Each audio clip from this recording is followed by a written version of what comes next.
Welcome everyone. Today we have another talent people from University of Malaya.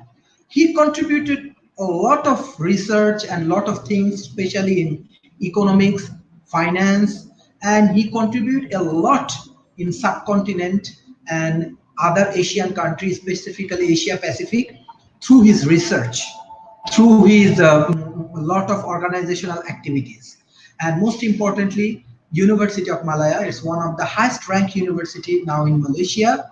So today we know about him, about his dream projects, and in present economic conditions, how we can come up with the solutions and give a effective solution for the society. Hello, Dr. Mahfuzur Rahman. How are you? Thank you very much, Sharif. Great to be on. Yes, yes. Thank you very Thank much you, for thank having you, me on here. thank All you. right. Can you please introduce yourself with our audience? Like we want to know more about you and about your research because you have beautiful things. Well, let me put it this way.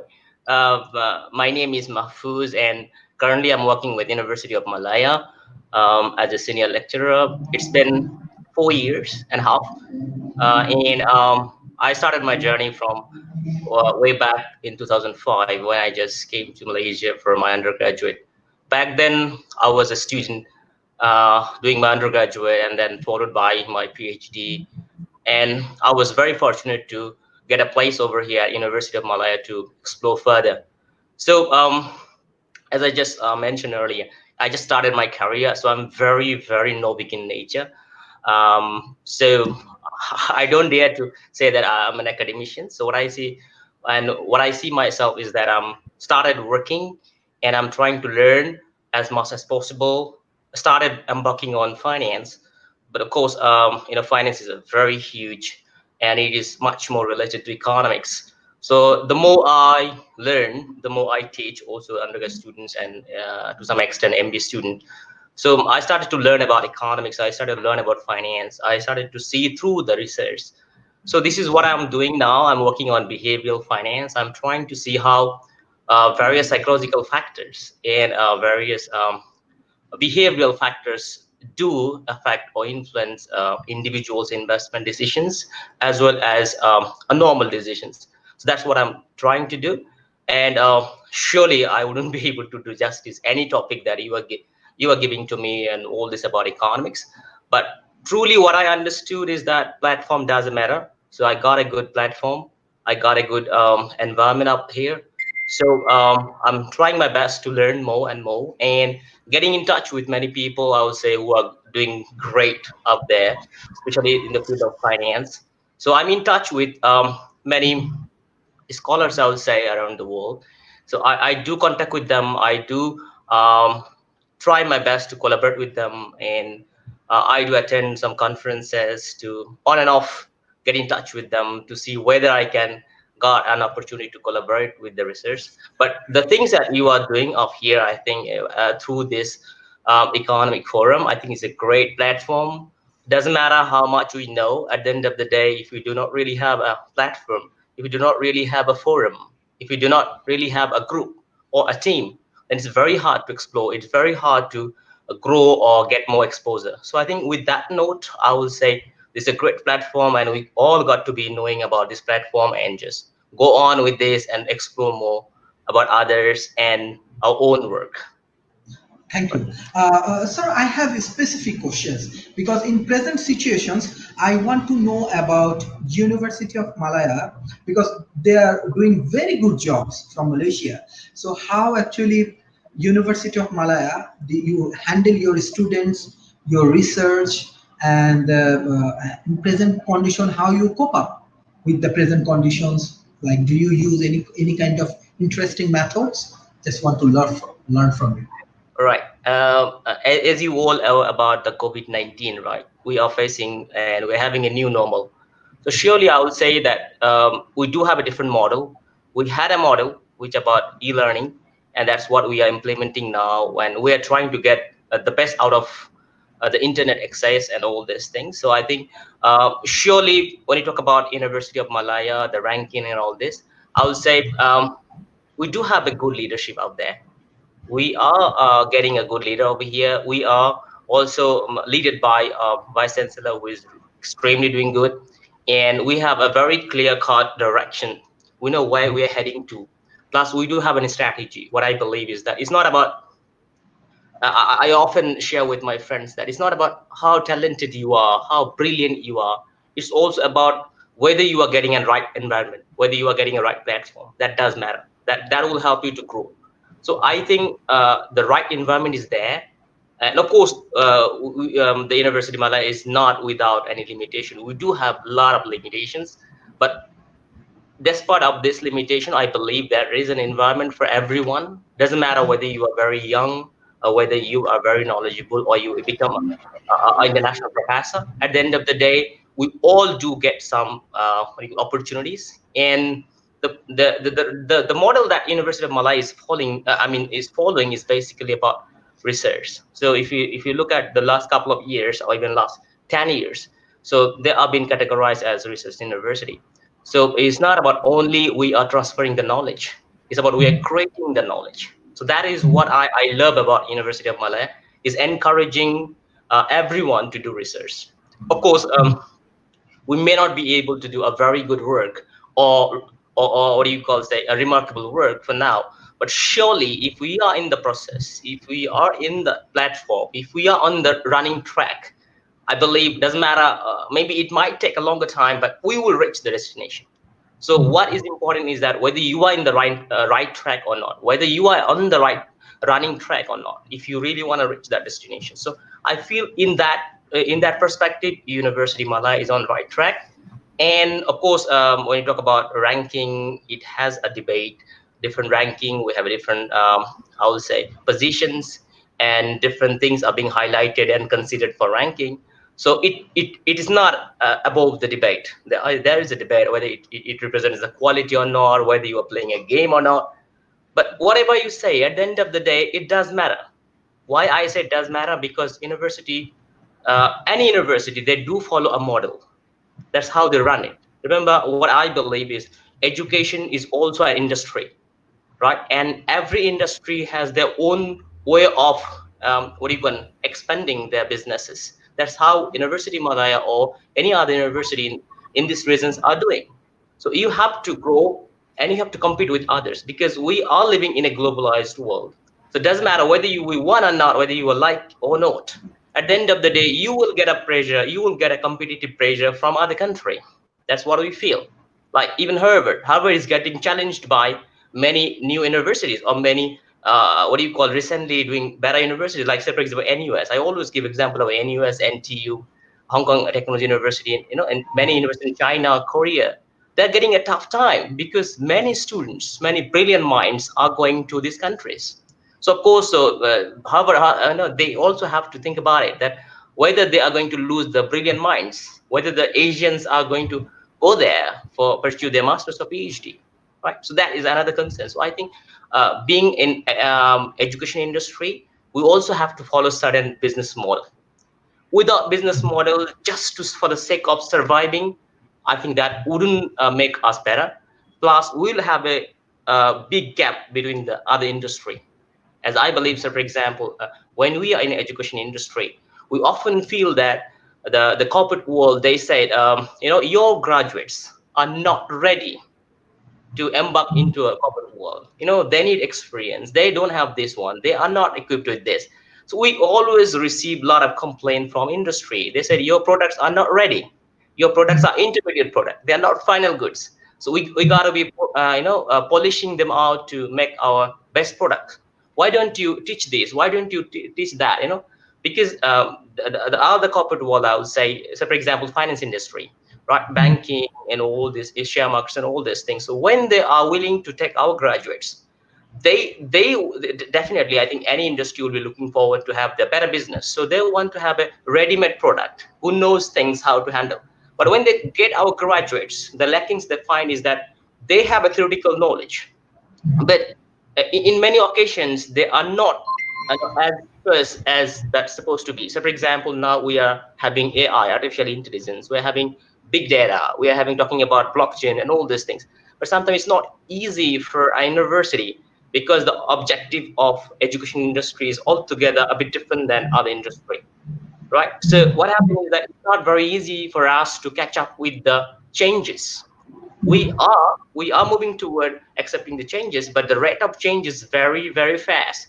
So in that sense, I would say sometimes the education industry are unable to catch up with that, the other industry. So what happened is that education industry is getting, I will not say completely irrelevant, but getting less relevant. So that is the challenge not only University of Malaya is facing, it is also faced by, I think, across the world.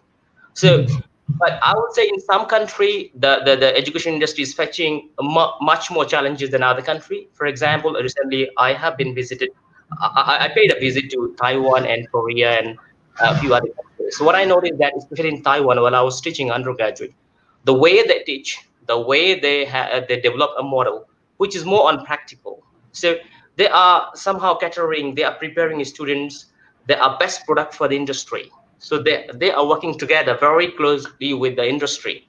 I think same goes for maybe some of the North American countries, universities. They're closely working with industry. Like separate business school is closely working with the banking industry, or maybe share markets and all these things. So the gap, they are trying to minimize the gap between this academic industry or the education industry with the other industry. But what happened is that this part of the world, the Asian countries, I think we are still lacking that. But what I feel that I see a hope over here that the University of Malaya is trying, especially our business school. What I notice is that recently we are being encouraged to work with Bank Negara to SC, security commissions, and various accounting bodies and accreditations. So especially, so for example, we are having ASCSB accreditation. We are having AMBA. We're going for EQUACE. So when you are going to have all this accreditation, then they are basically looking for all these sort of what do you call qualifications, meaning like whether your lecturers are involved with industry, whether your lecturers are involved with the consultation projects or not. So they want to see a bridge between this academic, the education industry and with the other industry. But I think that is one of the point that we are facing challenges, because we are dealing with different level of students. Like University of Malaya, the public university. So when you are a public university, so you are entertaining almost like different level of students. What I mean is that we are receiving students from a very remote village. They may not have exposure of technology much than the people that are living in Kuala Lumpur, right? So in that sense, we are getting a different group or different crowds, and we are trying to nurture them in a way that they can compete with the world. They are what do you call? They can be demanded by the industry. Recently, I worked with AIF, Asian Institute of Finance. This is one of the industry player, and also with MIA and also central bank. So for some projects. So what I can see the difference is, when I go to industry and we wrote a technical book or technical report. The way, let me share with the project. The project was about cashless Malaysia. It is from, we got a funding from AI, Asian Institute of Finance. So the way they did the research was very much action in nature. They had very objective in nature. They want to have this product. They want to see how it works. Very real in nature. They don't care about literature. They don't really care about how it's going to contribute to the theory, whether it's going to what do you call modify the theories or not, how it's going to add value to the theories. Rather, they believe or they feel whether this research will contribute to the product or future products, right? So the way they do the research and the way academicians or the academic people are doing research, I think being a very novice, I shouldn't be commenting on that. But what I feel is that we are lag behind in that. We are more on how our research will contribute to theory, how it will contribute to the literature. So I think there is a gap. And the good universities, that what you say, what you wanted to say, and I tried to emphasize again, how University Malaya is standing out of the crowd is one of the reason I feel is that they do have engineering, very strong engineering school. They have economic school and all this, and many of the professors are working with government, working with industry. I think that does matter. That what we are becoming more relevant to the industry, to the other industry. But in maybe many part of the world, especially developing countries, then they may not be having opportunities to deal with industry. They may not have opportunities to work with industry. I think that's where University Malaya is doing good. And we also feel that culture does matter. What do I mean by culture is that when you look at the Harvard, for example, or many other Ivy League universities, they are working very closely with the industry. And I think the industry also do have a trust on the academicians that they will do a very good job and product. But when it comes to this part of the world, so for example, when I get information about stock market or the share price or daily data, or even like say for example per minutes data, the continuous data, so sometimes we don't get that much cooperation from the industry, because maybe they feel that there's no win-win situation. Means like they don't really get benefits from us, neither we get benefit from them. So that's why what you see, there's a depart from both industry. Actually both industry should work together, but there is a depart over there. What I feel is that's why, like each and every industries, for example finance, the banking, each and every big banks, you will see they have their own in-house R&D. They have their own research center. At the same time, the university, we have our own research groups and own research teams and own research projects. So we are not really collaborating both. So it could have been bigger, it could have been much more meaningful. But what happened is that maybe the focus of the research, that what I see, I had a chance to work with Kuwait Finance House, is one of the bank back then in 2008 for a couple of months. What I noticed that they do have a research and R&D, their own in-house research, and they are very focused. They want to they want to develop the products, and how it will be profitable or not, whether they do all the cost benefits. So altogether also the objective is a bit different. But now what I noticed, that when University Malay is getting upper to the ladder of this ranking, so they do consider that. That's why nowadays we always get a push from our university, from our faculty. Why don't you get a membership of this society? Why don't you get some consultation work? Why don't you collaborate with industry?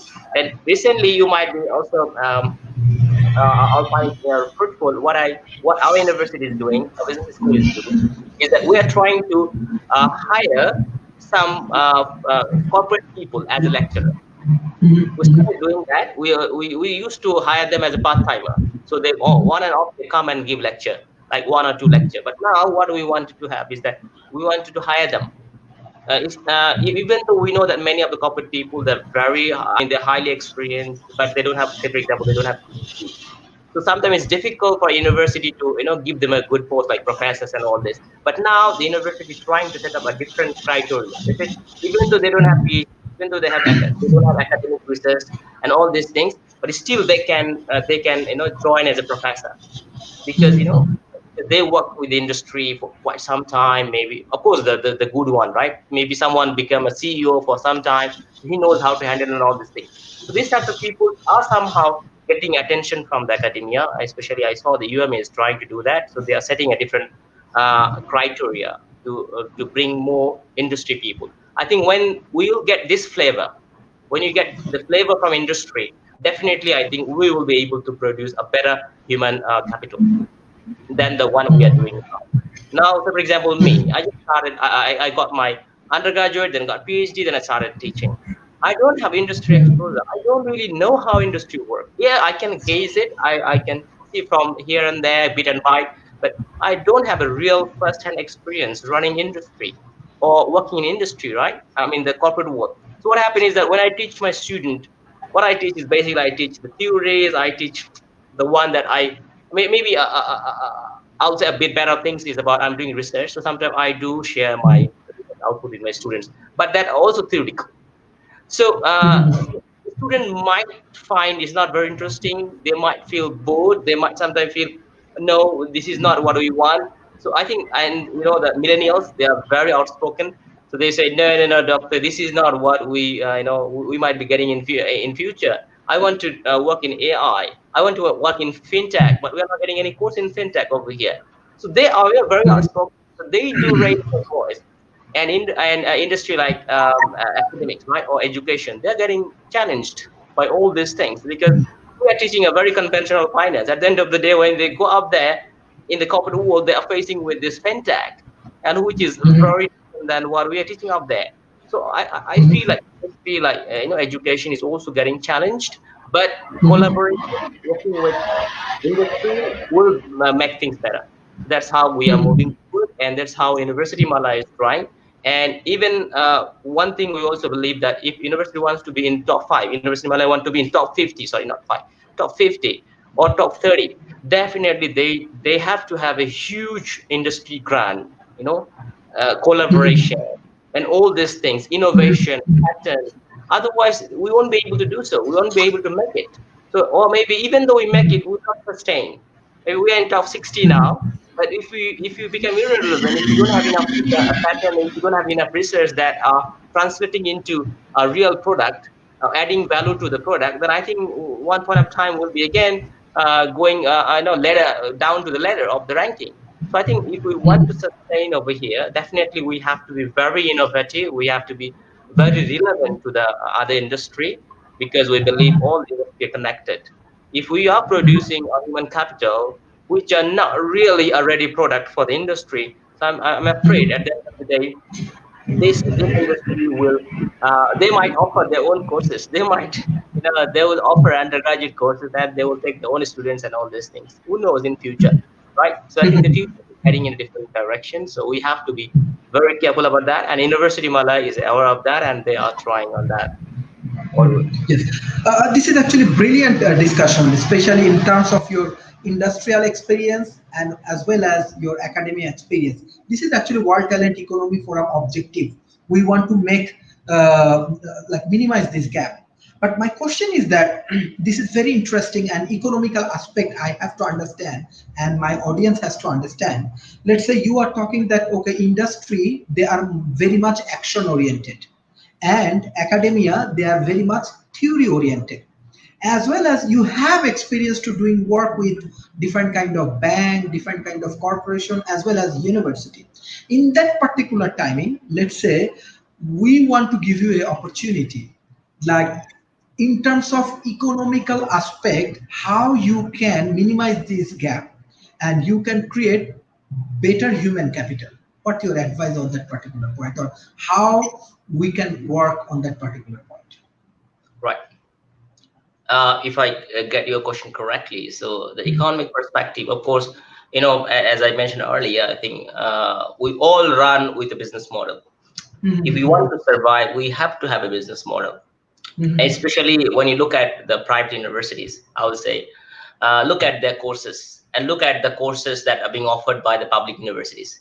Public Mhm. universities, they are very like traditional courses. You will see, not, Mhm. the very old courses and all this.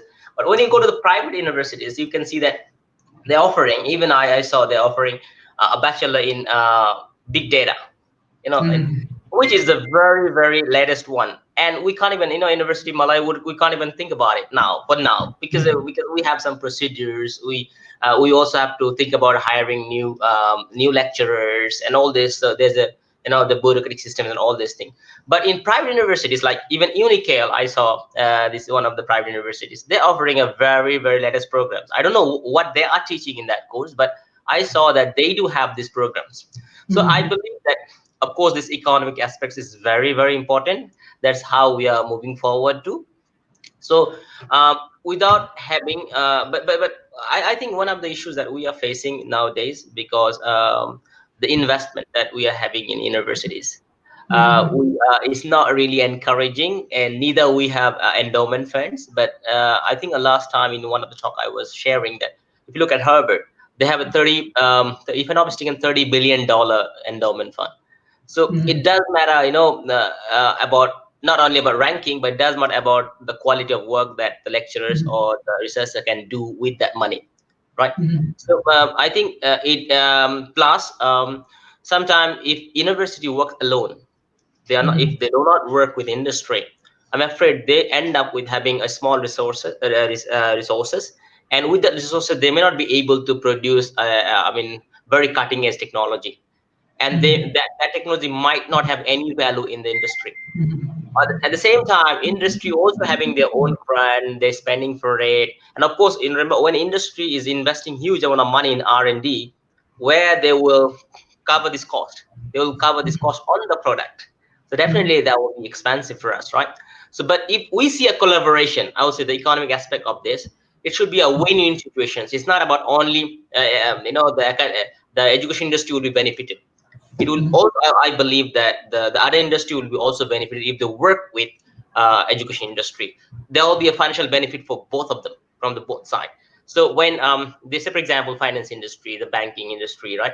When they work, if they let's say let's put it this way: if any investment bank, if they wish to work with University of Malaysia Business School, so when they put some of their money as for like, okay, we want these types of products, we want to develop like for example a new fintech products that will be very popular and all these things. Can we have some people from your side, and from our end we will provide some research, so why don't we work together to create a value that, to create a product that, and will add value from both sides, from both ends, and that add value will definitely will be pricing it. So it will be financially beneficial for the both side.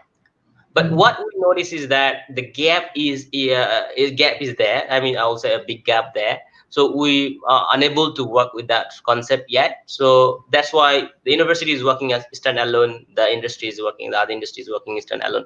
So the economic synergy, I would say, is not really in place.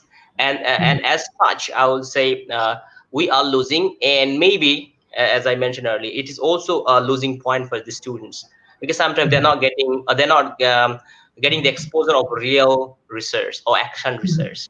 So in many occasions, even I would say that the PhD that we are offering, or the students that they are doing PhD on, mostly you will see that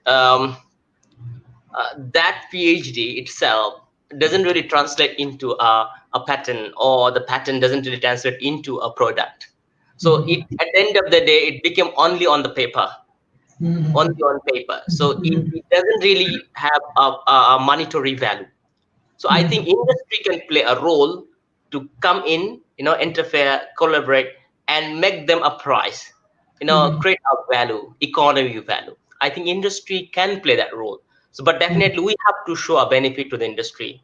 It's not be the industry will simply come in and just they will do it for free. There is no freelance, right? So we have to convince them that, look, we produce I mean good amount of, a handsome amount of research, a good amount of research that might have a value, economic value, or we can price it well, so we can invite them, since they are very good in marketize or promoting the products, goods and services. So I think we can bring them on to our table, bring them on to our board, and definitely that will be a good thing from the both side. I would say university will be beneficial in terms of monetary values. At the same time, the corporate world will be also getting benefit from them, because they will get a good product. They will get a first hand learner, who can be used for the betterment of the industry. Apart from that, in a bigger picture, when we really want a country to grow, when you really want a country to have a sustainable economic development, we all have to play a role. Academic has to play a role, industry has to play a role. If we are not coordinating together, if we are not working together, then we will not be able to contribute for a nation to be economically sustainable. So therefore, I believe that as a part of even CSR, the university should cooperate. The industry should cooperate with education industry. They should come forward. They should, provide some kind of training, which will add value to the, I would say, to the students and also to the academics. So that's why sometimes I feel like we have so many young lecturers. We just got a PhD and we started teaching. We never had any exposure with industry. So trust me, what I feel to some extent when I teach some of the things that are already outdated, might be outdated. Some of the products that we teach teaching in the, in the classes that about all the future markets and all these things. So many of them who really know about the market, they said, professor, or doctor, trust me, these things are not there. This is already outdated. We are talking about something else. When you talk about investment, talk about forex. When you talk about investment, talk about all this blockchain, bitcoins and all these things. We don't talk anymore about all this crude oils and all this. So I can see a difference there. But then it's very difficult for education industry to teach each and every of the academic to be updated like industry. So it's difficult. So then we need cooperation from industry. So when we get the cooperation, I think it will create an economic synergy and economic value, and which will ultimately help the country to be economically sustainable. Mhm. From WT Forum, I have experience few days ago. I just want to share with you because Right. I don't know, maybe from your research perspective, you can utilize this idea. Like Stanford University, with the collaboration of Mitsubishi, Japan, they do Okay. a collaborations. It's not Right. only research, industrial technological research. What we see that AI, big I data, see. what you are talking, Right. virtual reality, augmented reality. It's actually $1 billion contract, $1 billion contract, Right. Mitsubishi in between Stanford. And they produce the new technology, let's say with the collaboration of Right. industry as well as research area. Right. They contributing the new collaborations, and Japan bringing technology from USA, even this pandemic situations. In Right. that situation, many big companies, they are making huge financial impact. You can see that many companies, they do very good business. On the other hand, many companies, they're losing their business. So Right. issue is that it's my personal opinion, how productively industry and academia, they playing role in a specific ecosystems. So Right. from that particular experience or from scenario, what's the prospect of Malaysia? What do you think? Why? Because in our forum, there are many from Silicon Valley to Europe, from around the world, we have community. So, and Right. all of them actually think tank. We also believe that future you will be think tank like this. So why industry should come to Malaysia, and they should making collaborations like University of Malaya, or they should invest more in Malaysia. What's the beauty of Malaysia inside? What's the opportunity Malaysia has? What do you think? All right. Well, this is a big thing, and I think I'm too small to talk about it. But what I believe is that Malaysia, one of the strategy that Malaysia is following to attract them to come on here and to invest, I would say is it can be the ranking. That can create a value, because at the end of the day, people should know, people should trust you. Why should Exactly. why industry will come and trust you, Sharif? So definitely they have to have that ground. Like, look, all right. So like in I think last couple of months, one of the professor from Canada, he said, like, Mahfuz, I heard a lot about your university. So so it's not, I think if University Malaya wouldn't come to the ranking, they wouldn't even know about it. So who knows? In one point of time, in one point of time, this all this big, I would say, big companies, or big firms, they would focus on Malaysia, because things are, I would say, to some extent things are cheap. Plus another one, I would say, there are a lot of innovations became idle, in a sense that even in the University of Malaya, we realized that only 19% of patent are commercialized. Only 19% means like another 80% patent are just being on paper. So they never get the light. They never get the light.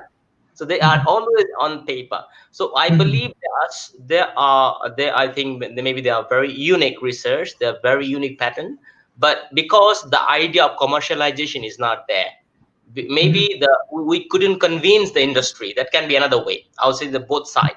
Maybe we couldn't convince the industry that, look, we have to have a cost benefit analysis. We have to convince them, look, if you commercialize it, there will be a benefit. They will be benefited. The industry will be also benefited. And another things I noticed that last I think last 6 months before, we had a meeting and one of the like seminar types with ministry, one of the ministry that are responsible for commercialization of the patents. So that minister was there, and she was basically telling that in universities in Malaysia, basically we have a lot of patents, we see a lot of research, but they are not getting light in the day. So what they are all only on paper. So they are now funding it, they're trying to fund it, but of course it's difficult for the government to fund everything. So what university has to do, that they have to also good in marketing. I believe the university Mhm. also should be like, promoting themselves. Is nothing will come free, or nothing will come, by their own. Of course, one is by the quality, but second thing, you also have to mention, you also have to tell people that, look, we have done something, so you can just come and say it. So that platform should be ready. So that's what I think the Mhm. universities are working on it. So we believe that the way we are creating the patterns and all these things now, the universities in Malaysia, they are somehow kind of, I would say, in 50% chances that they are getting the attention from the industry in Malaysia. So they are getting a local Mhm. demand now. So, but Understood. I don't know Understood. when the universities in Malaysia will be able to get international, attention. So I think we need to wait for Understood. that. But the way the Mhm. universities are moving on, the way some of the research are coming out and getting a light in the data.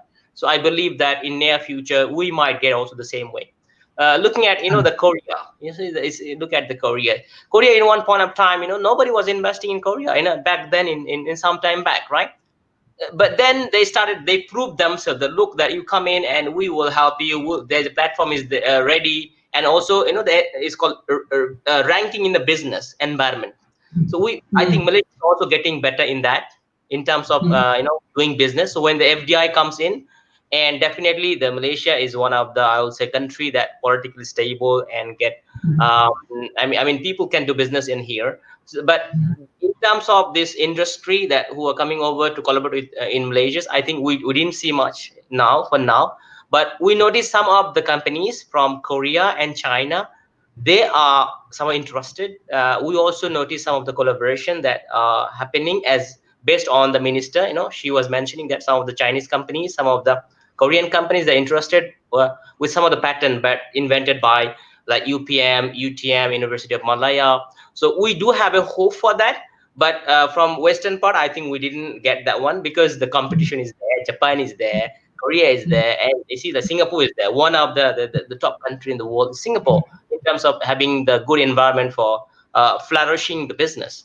And the universities are there. So I'll say in one point of time, when if Malaysia separation five research university, if they could make it to top 50 or top 60, Mhm. most of them there, I believe in near future they will get attention from this industry because the industry will have a trust. So remember, this is Shariba is very very important. When industry Mhm. wanna collaborate with you, definitely it has to have a win-win situations. If they believe Exactly. that, right, I'm trusting University of Malaya, but definitely we have to deserve that one, means that whether we Mhm. can deliver the trust or not. So Mhm. maybe sometimes our infrastructure is not that strong yet. Maybe we can't deliver the one that they want. Sometimes the scale also. Some of the big companies, for example, General Motors and all this, they're huge. So when they come with the projects, of course, they want in a bigger scale. But the Mhm. what we have done in university or whatever research we have done in university, all are in a very small scale. So Mhm. scaling is very important when when you want to transfer from or transit from a small scale to bigger scale. You need an experiment, you need money. Sometimes we Mhm. don't get that one, so we don't Mhm. get that funding from university. So what happens is that our experiment, our pattern, all are in a very small scale. So Mhm. when these companies comes in and if they ask like, have you tried in a bigger scale? Oh no, we Mhm. didn't. So the trust is not there, or they don't really feel like whether it will work or not, whether the investment will have a high return or not. So we feel like, therefore, I believe that in near future, the pattern that the research that we have in universities in Malaysia will get a better funding for pilot, at least for a bigger pilot test. So once we have a pilot project, and then I think we can sell to the world. But so Mhm. far, in many occasions, I would say in universities in Malaysia, what happened? It remains as a pattern. But from the Mhm. pattern, you have to make a pilot project. Once you have a pilot project, then you can commercialize. You can sell it. So look, we have a product. But when you translate from, or I would say transit from the pattern to a pilot project, so Mhm. normally you need funding, you need huge funding, but we don't really have that funding. But we believe in near future we will be having a funding, and surely I'm sure the policymakers are thinking about it because our near countries like Singapore, like Koreas and all, Japan also. So I believe Malaysia is very much fond of Japan. So Japan, and they really look forward to Japan. So when Japan is getting all these things maybe Malaysia will try the same way, same strategy. So near Mhm. future we might have these types of demand from different part of the world. This is what I believe. One thing I just want to add, and I analyze the gap and I try to share with you because last day Sure, sure, please. I was with the dean of Yale Business Schools, Right, and I do discuss with one of the show like this. And that time, I find in Western world they have, I think they can contribute with the collaboration of university, like professors and the lecturers like you people from with University of Malaya. Let's say these universities, like they are producing research work, they are producing case study, they are producing book and many more things, and they explore the things. But I asked them, what is the story of Petronas? What is I the see. story of Islamic finance? What Right, is the story of subcontinent? What is the story of Tata? What is right. the story of Grameen Phone? I I see. want this kind of story. So without that, actually, what we're producing, let's say you are trying to follow westernized book Right, and everything, and you give them all of their experience, but what the story before they go to their career, we have to know how actually Petronas work, how right. here the other industry work. So I think here is a, like, when we create knowledge, I think this is another gap. Right, Even Western world, even I told you, like Yale University business dean, he also accept, yes, this is a right, major problem.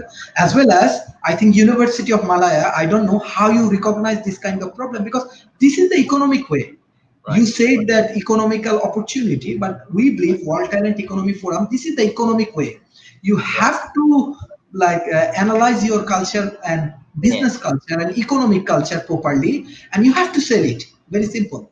right. So how we can minimize, like, we want to know more about this industry, Islamic finance and other things, and we want to see it in the book. We want to see it as a case study. We want to see it in the classroom. So how we can do it? What's your observation? Is it helpful? All right, a very cream point that you have highlighted, Sharif.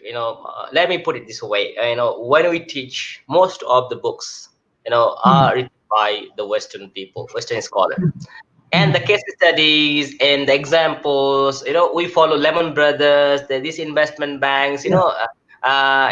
General Motors, and all these things. So what Hmm. happened is that in this part of the world, I think we also have lackings in terms of having this books. Also, Hmm. we couldn't really produce the books that contains all the examples from Malaysia, from Bangladesh, and all these things. As I say, like, some people are, some professors are giving examples in Princeton, in Harvard, about Grameen Phone, about Grameen, the business and all. But we don't care about. We don't, we don't give a damn to the Grameen Phone. Why? What? Because sometimes we say like, oh, he's very close to us. Is it that valuable? But that is Yes. what happening, I will see. But now I see a trend here. Hmm. Just to share with you, hopefully, we are. We wrote recently a book. It's coming from Routledge soon, inshallah, in a couple of months' time. So in that book, we try to focus the local interests, the local companies that they are doing. What is the story? The we try to address the local issues. So unless until we have our own issues, own unique things, I think we will not stand out as a leader. We'll be always Hmm. a follower. The way Hmm. we are teaching our students, we're just making them a follower. We're just True. like, because they're just learning it, they're trying to understand US case. Some of them even cannot even imagine what is Lemon Bread. They can't even imagine what is General Motors, because they've never been there. They don't know about the business culture. They just read about it. But Petronas is very close to their heart.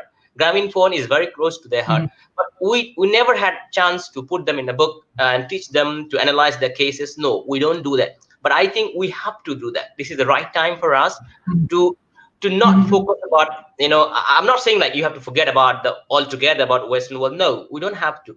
No, We no. have to keep in mind, at the same time, we have to say this is what we are coming from.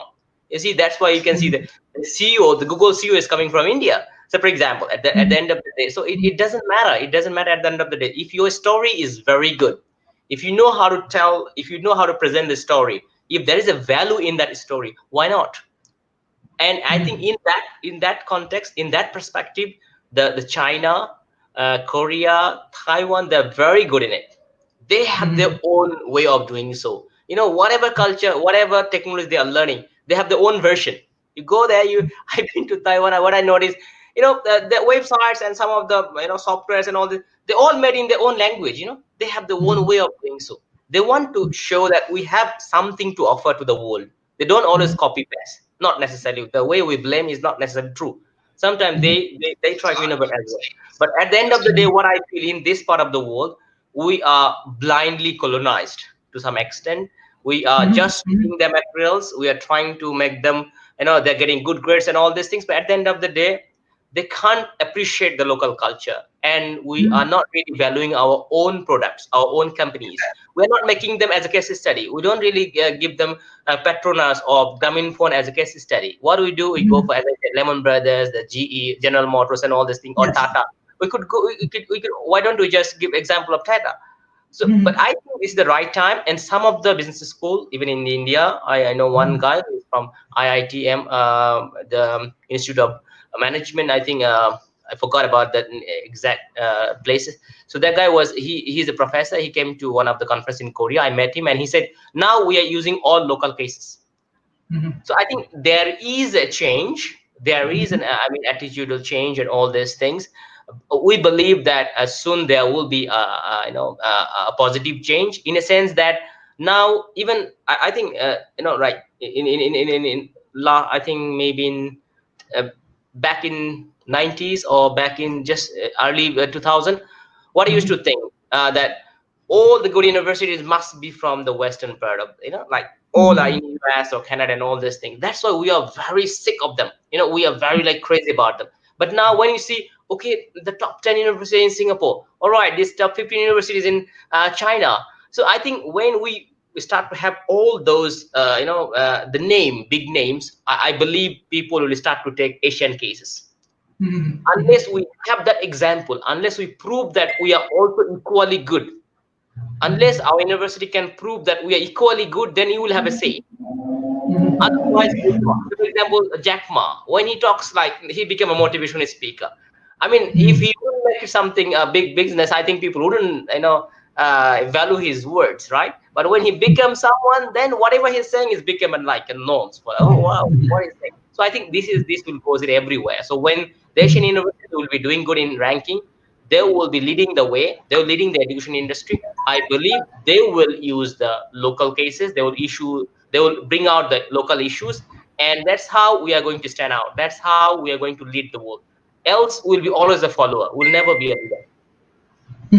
Very interesting point, and there are very good response. I think already industry joined with you. Hawk, it is a very good discussion. Then he sent his regards to you. World Talent Economy Forum, Araf Mehraz, nice discussions. On the other hand, Mohammad Shohel Rana, he has a specific question. Mr. Mahfuz, can you tell us, in the University of Malaya working on economic innovation? If they do, please tell us specifically.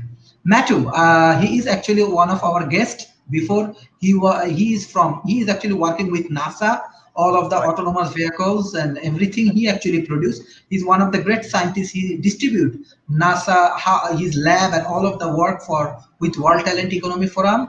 Matthew Bori said, "Are you familiar with the notion of ad hoc?" Okay, he's actually trying to give a suggestion. His suggestion is notion of advocacy. Anyway, you can check. Mansur Billal, okay, he want to give you thanks, but I think this is one of the important points, like what's the innovations of economical aspects in University of Malaya, and from All right. NASA already you get a All right. suggestion. Okay, All you right. can take a look after the session. As far as I know that University Malaya is in the process of taking a lot of consultancy projects. Mhm, Now, I said the focus had changed. It's not only our academic research. They're appreciating more about the action research. They're mhm, also encouraging lecturers to involve with consultancy project. What do you mean by mhm, consultancy project? There are a lot of, say, for example, recently I started a consultancy project with um, aviation industry, with the airlines industry in Malaysia. So basically, they want to have supply chain management in a better supply chain management in the airlines industry in Malaysia. So Mhm. previously we are not involved. Previously they didn't even bother to collaborate with us. But now somehow I think they might find that University Malaya is doing good and all. So we are getting invitation. So few of us, like three of us, three of our team from our business faculty, we involved with that research. Another one is Industry 4.0. The government is involving us. So when Mhm. Industry 4.0 is comes in, then of course definitely they're asking about the supply chain, they're asking about the product, they're asking about whether the the viability of the product, Mhm. the pattern they're coming up with, whether we can commercialize or not. So we Mhm. are getting involved with that. So I think like how we are involved with innovation, not directly that University Malay is stand alone making something innovative product. No, we are unable to do that for now, especially for business school. What we are doing, we are helping industry, or we are working with industry to make or to create innovation and to marketize it and to create a supply chain and all these things. So I think we are what we are providing now is basically a knowledge support, to the industry, and that's how we are trying to be close with industry. But I'm sure that, let's say for example, we have a solar, we have like engineering faculty, we have pure science, we have medical. I'm sure they are coming up with many new products. They have innovation, they have a lot of patents. I heard a lot of patents, but I don't know how they're commercializing. This is difficult. I'm a very tiny individual in our university. So what I know about our faculty. So when I was doing my PhD way back in 2011, and the end of the 11, I noticed that that time I used to see the lecturers are only teaching and doing academic research. But now I can see that many of them are joining industry, in a sense that they are doing all this consultancy project. They are involved with IR 4.0. And another thing I see a very, I would say, a good step taken by the government is that they are involving the public universities lecturers. So they are asking suggestions like industry, 4.0. They are really getting, they are really willing to get involved with the academics. So that's what many of our lecturers are involved. Second thing is, I noticed that there are some separate accounting and finance bodies like MIA and all these things. They are also creating all these financial products. The banking industry, they're creating financial products. So I know two of my colleagues, they are working with the SC. They're working with also the central bank and all. So basically, we are not directly producing or creating products, but we are helping industry to create products, to make it, or we are adding value to it. So I think this is what the beginning, and we believe in one point of time, if we have a center now, like business school, our business school is already established a center, a research center, and we believe that this research center in near future will be able to come up with some pattern and products. So this is what the university is trying, and maybe in near future we'll have a better setup, we have a better model to come up with more innovations and all those things. This is what I know. Yes, thank you, Ankit Khandawal. I think he's from India, but they are running a IBM TV. Thank you, Ankit Khandawal, for your very good response. He said it's an amazing discussion going on. How we can help industries to share the best practices globally. You want to know that how we can help industry to share the best practices globally from All your right. perspective. Yes, actually, Right. in IBM TV, I raised these things. Now, Okay. where is our history? What is Petronas history? What is Tata history? Exactly. And Yeah. that is actually global discussion right now. Okay. In IBM I TV. think I think Sharif, whatever we're discussing today, whatever Mhm, industry you're talking about, whether it's University of Malaya, for example, as an institution, or whether mhm, Petronas, whether Tata, I think we are not a local anymore. By mhm, nature, we are all a mhm, global citizen. We're all a global mhm. citizen. So Exactly. we might operate in I mean, locally, but we have to think globally. Why? Because we are getting a pressure from every corner of the world. So, if we operate a business or a industry with a very ancient model, we won't be able to survive because the competition is coming from everywhere. As I said, University Malaya is operating in Malaysia, but we are Mhm, getting pressure from Singapore, we are getting pressure from Korea, from Taiwan, from China, because if mhm, we do not do well, the industry student will not come over. So I think mhm, whatever policy that this industry are taking it, actually this is by thinking about the global competition. I think they mhm, all are getting ready for the global competition. Therefore, I think whenever we involve with the industry, like say for example, I'm involved with the education industry. So when I involved with University of Malaya, actually I'm a part of a global strategy. It's not anymore a local. That's how we are Mhm. getting all this accreditation. When you talk about accreditation, like ASCSB, AMBA, and all these business school accreditation, they are not local in nature. And if you Mhm. have if you don't have international students, if you don't have international lecturers or academics, you won't get all these things accreditations. What does it mean? Meaning you have to be a global citizen, you have to behave like a global citizen. Unless until you behave that way, you won't get that accreditation, you won't get that recognition. Therefore I think whatever University Malaya is doing, or whatever we are doing, or any other industry, like say for example even Petronas, they're doing, definitely I'm sure they have a steep competition from other country, because they Definitely. are selling the petrol, they are selling the crude oil. So of course they are getting competition from other country. Even looking at Bangladesh, for example, within this pandemic time, right, or during this pandemic time, we notice that there is a trade-off between life and livelihood. Still, the Mhm. garments workers are coming. The garments industry, although we are criticizing and all these things happening, but they believe if they do not operate, they will be irrelevant. The Vietnam will take over. So like although they're operating in Bangladesh, they are feeding the Bangladeshi market and also some neighbor countries and also in Europe. But they have to think about global pressure. So I think whatever strategy we are talking about, whatever contribution we are talking about, is not anymore a local. It's Mhm. all about global world. Otherwise, we wouldn't think this way. We wouldn't have to think about that much pressure. So now No. I think in yeah, My specific point of view is that definitely we will think about the globals and we right, will reach the global market. But when right, Bangladesh, any university, they move, mm, they have to think. We have to understand the beauty of garments industry in Bangladesh. right, right, And in like in the book, let's say we read book of Philip Kotler, marketing right, strategy of Philip Kotler. right, He's definitely best. right, Definitely we will learn that things, but side by side I want to know, like example, how the professor like you or academician like you do your research in this arena. We want to know more about the garments inside.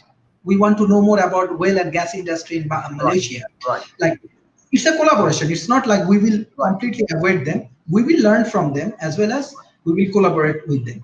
Anyway, if you allow me, I want to continue it because there are audience response is very good. People right, love you so much. Okay, right, people love you so much. Okay, thank you for your very good discussion. Uh, like in the present conditions, we have a lot of challenges. right, Industry shut down, everything shut down. right, What will be the industry strategy next few years? What do you think? right. So I think if you talk about in general, Mm-hmm. there will be a new normal. People will not operate as like a traditional business model. They have to have an, I would say always they will have options, means A and B. So we will not have like one single model. What I believe is that the one of the things that the COVID is teaching us is that we should not depend on one single model. We have to Mm-hmm. have a different model or three different model. We have to have some options A, B, C, D. So when the environment is hitting us, when this is hitting us, when that is hitting us, we have to have a different way of moving on. So that's what I say. Like, so for example, the education industry. If you look at education industry, the way the education industry is affected in Malaysia, I would say the strength or the magnitude of the affection is much more worse in Bangladesh, because Mm-hmm. maybe we didn't really have alternative way. Maybe we don't Mm-hmm. really have. If you look at the public universities in Bangladesh, it's been 4 months. They couldn't even start their classes online, so they didn't have a alternative business model. So once you don't have an alternative business model, you'll be the most affected one. But in Malaysia, from 27th of April, we can see we are fully operational. We are up and running. We are up and running from 27th of April. So because we have a different, we already had a platform. We had a ready platform, e-learning, using a spectrum. So we are not that affected. So I will say this is just applicable for education industry. How about other industry? I will say all the industry, they have to have some options. But what happened is that some of the manufacturing industry and others who definitely will not have options. But what I personally believe is that AI, artificial intelligence, and fintech, and all these things, I think technology will be the option. Will be the options. For example, Mm-hmm. the as I mentioned in other talk, is that we might be hit or by not only COVID-19. We will might be hit by many other diseases in future, because the way we are hurting the environment, I afraid that we might have a lot of infectious disease in future. So we might, the many physical activities may be affected, or maybe human interaction would be a problem. Human interaction would be risky. So in that sense, if we have like AI, artificial intelligence, all this robotic finance, all this robotic hub, all this drone industry, I think this industry will grow. So I think we have to somehow go away from this manual way of operation or the traditional thinking, because who we are dealing with in future, the millennials, the new crowd. We have to understand the pulse of the millennials, what they like. The many millennials, they don't even want to go down to get a food from the restaurants. What they do, they just using all this grab food and all these things, or even though they are free sometimes. So I think the mental setup, the way they are thinking, we have to understand their pulse. Unless until our industry understand the pulse of the young generation, I think they will be out of business. So therefore, you consider all this, the Jack Ma, the way the Alibaba is operating, right? All this, the apps are the way they're operating. You see the Grab, they don't have, as I say, like the Grab, they don't have their own car, and they're running the biggest car industry, right? So I think it's all about idea. So in future, I believe the industry will survive, that will have an innovative idea, the idea that will save the time, the idea that will use the best part of the technology. Because without technology, without having an infrastructure that will support the technology, we'll lose out, we'll be irrelevant. That's why I'm very afraid about my country, in a sense that if we do not have the infrastructure, means all these internet connections, the bandwidth and all these things, we might be irrelevant.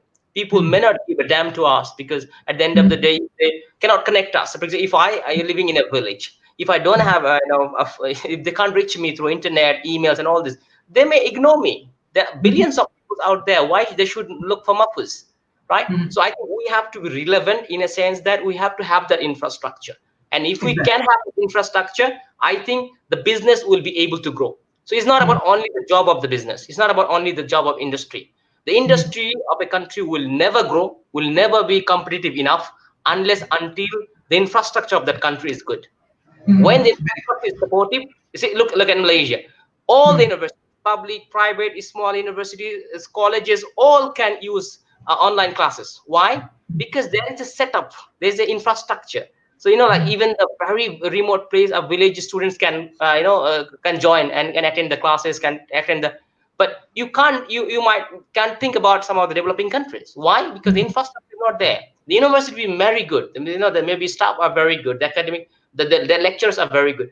But what's the point of having a good lecturers when you don't have an infrastructure? So I believe, if we say how in a way forward or moving forward, how the businesses will grow and how the business will survive, or what strategy they should do, I think they have to try use technologies. Of course, all these latest technologies, they have no other options. Cutting edge technologies, cutting edge research, plus the policymakers, the country as a whole, have to prepare our infrastructure and must have alternatives. A, B, C. That's why I say nowadays we do not go for only one. If we have plan A, most probably we might be irrelevant. So what we need to have is plan A, B, C. So when we have A is not working, we go for B. B is not working, go for C. So we can't really wait. Let's say, so for example, the public universities in Bangladesh. So they're waiting for.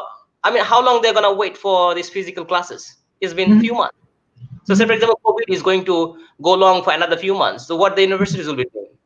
Now they're trying to prepare a platform. Will that be good enough, or will that be sustainable platform? This will be very difficult. So since we didn't have an options, we didn't have an alternative, so we had nothing but to just sit back and just watch. But you can't do that. The world is very, very fast. Though if you want to compete with the world, you have to be on your toes all the time. What I see, the developed countries, they're always on their toes. They're always trying on their feet. Why? They are putting everything on their focus, so that they can compete with the world. But if you feel like you are sitting back and watching the environment, and you wait for the environment to control you, I think we won't. So we have to make sure that nothing can manage us. We have to manage them. We have to manage the system. We have to have an alternative, so that nobody can manage us. But the problem, if we let the environment to manage us, if we let the technology to manage us, I think we'll be the loser, the biggest loser. We have to have alternative, and we have to be on our toes all the time. Mhm. It's a brilliant discussion, Noor Alam. I think already you get your feedback from your uncle. So this is actually very good discussion, as well as 2 point from World Talent Economy Forum. We want to add most of the developing nations and other country. I think they have lackings of crisis management strategy, like how to handle any kind of crisis. I think we have to take some sort of strategy in that arena, and specifically healthcare industry.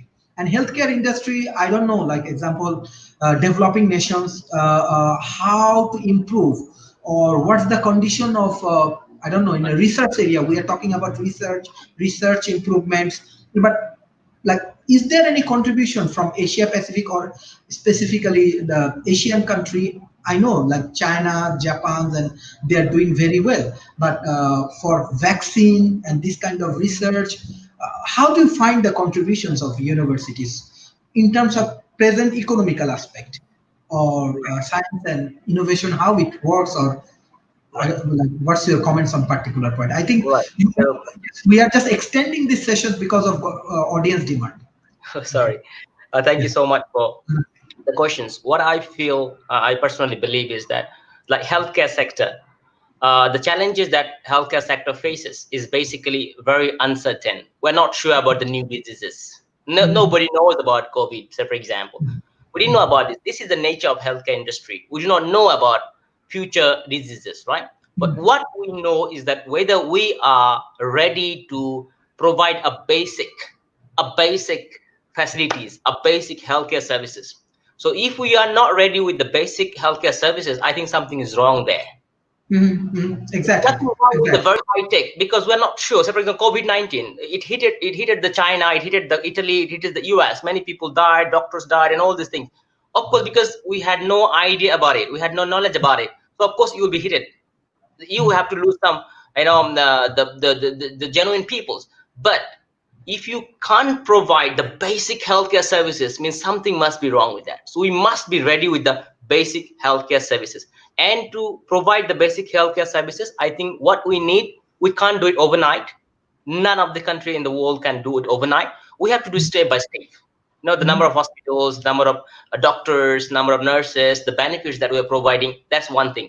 Second thing is that the research should be continuous because this Mhm. is an industry, the healthcare industry is such industry that there is no call end, there is no full stop there.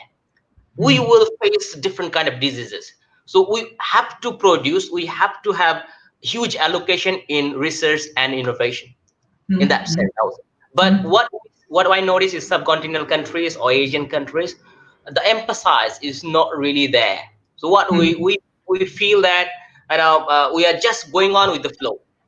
So Mhm. Mhm. therefore, we don't really see that, like this part of the world, even even are trying to invent the vaccines.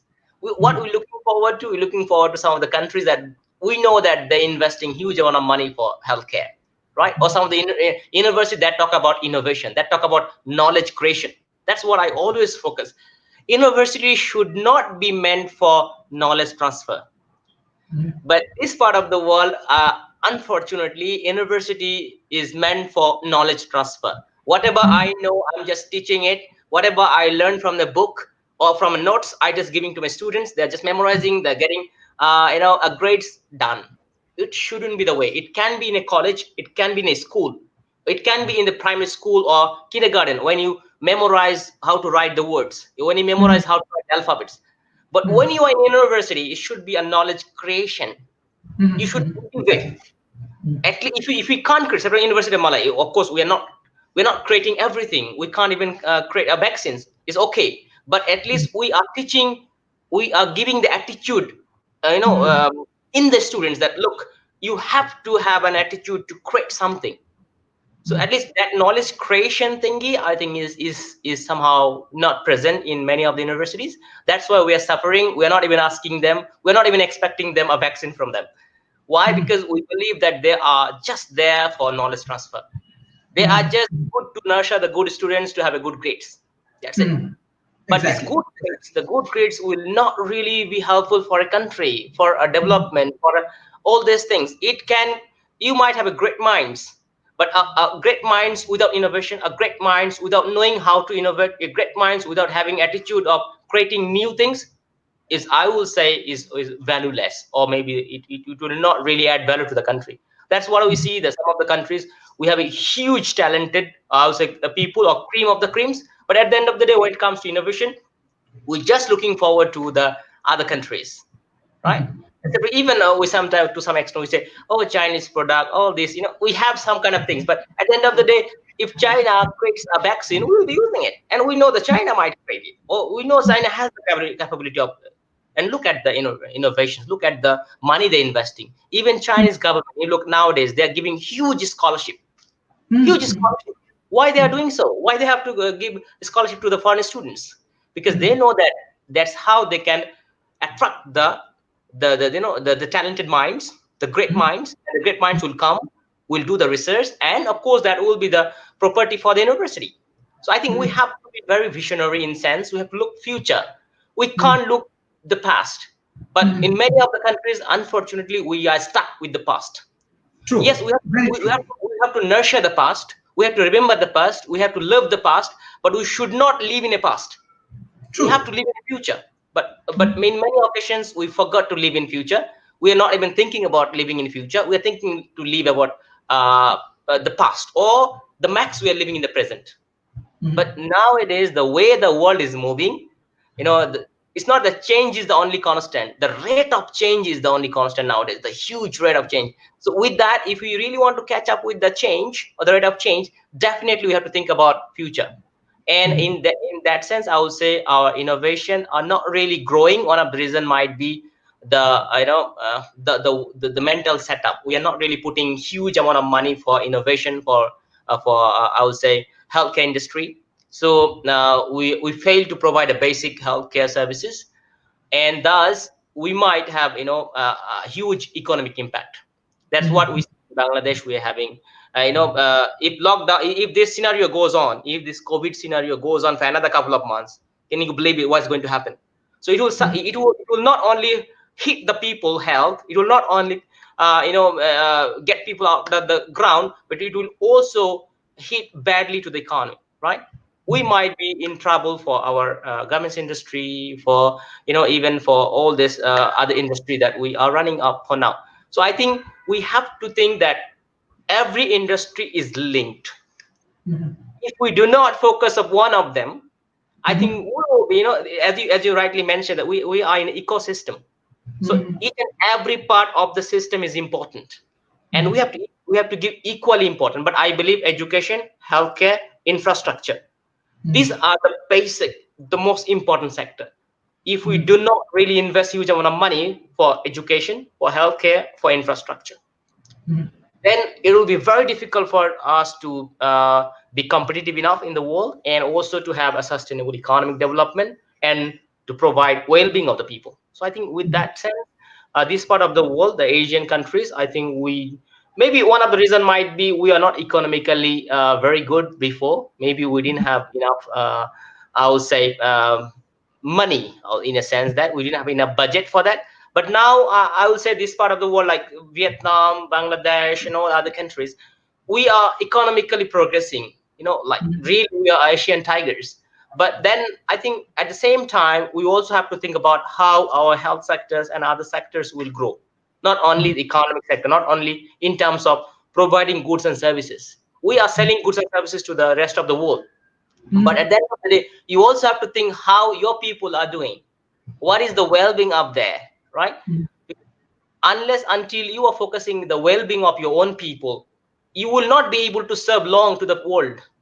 There's no way we'll be out of this. If these garments workers are not healthy, let's say if these garments workers are not healthy, if they are not physically well, if they are not mentally well, do you think we'll be able to produce goods and services that are catering the needs of the Europe? We may not, right? So that's why I'll see that nowadays I really give examples of Vietnam. They are doing extraordinarily, I would Exactly. say, exceptionally well. Even the COVID-19, they have a very few cases. They're using technologies. They are using all sort of latest technologies to help out, and also to reach people. It's easy for them the way they handle, because Vietnam is the most closest one from China. The border are a huge border. Still, they are not. The cases are very less. That's one thing. Second thing, in terms of well-being, you'll see the people, even the farmers, the Vietnam farmers, are highly appreciated by the government. They are getting they are getting huge support from the government to become a better farmer, to become a profitable farmer. So you have to nurture each and every individual in that system, each and every stakeholder of that system, not only shareholders, stakeholders, means every one of them. But what happens is sometimes we are just more worried about the shareholders.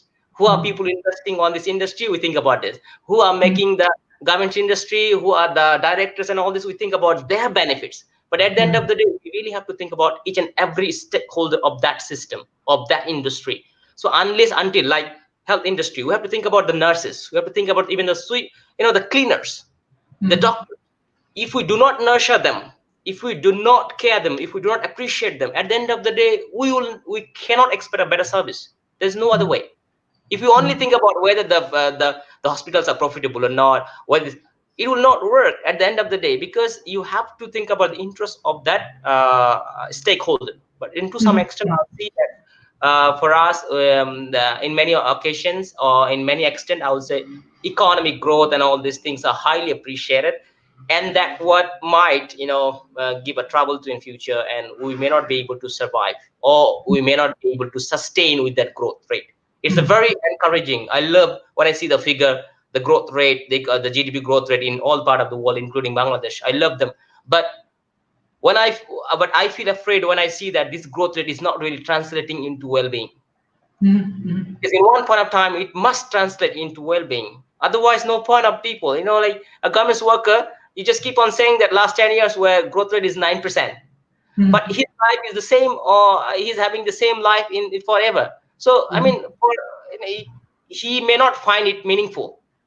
And when the stakeholder will not find it meaningful, surely they will not do, or they will not give their best, because they cannot find the meaning of it. They just see that, okay, I am getting the salary, this is hand to mouth, and I can live my life, that's it. But if they find a bigger picture, if they see that this growth is translating, means like they will say, for example, we are having a huge growth, and that growth rate is translating into our infrastructure. We are having huge growth, and all this is really having our healthcare sector booming. So these people can see it, that look, all right, so we have a huge growth, and it's reflecting our development in overall.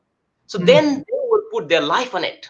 They will put the seriousness. They will be very, they will feel it. They will appreciate it. But when they will see only on paper, there's a huge growth rate, but it's not really, contributing to their well-being. They may not be interested, or they will lose interest in no time. And in future, for the long run, it will be very hard to continue with that economic growth. So that is the concern I always feel about it. And I feel that our policymaker has to rethink. They have to, I think, remodel it to make the country better. For any other country, not only Bangladesh, but any other country that are having these types of Yes, situations. it's actually very brilliant discussions, and we will invite you in future in our policy discussions. It's around the world actually. Many scholars, many industrial people, they are working with us. So how you deliver your thought in terms of policy and other things. This is Right. actually objective of World Talent Economy Forum. We believe in talent. We believe still we have many talent people, and we need to explore the talent people. We have to make a better ecosystem in between talent people. If we can do it, then World Talent Economy Forum, they can achieve their objective, and we can change the society. How you say that our education, our healthcare, our infrastructure need more investment, more opportunity, and more talent. Without talent, actually we cannot run, So, and we have to give opportunity to talents. Do your jobs, and we have to give the opportunity the best people in the right place.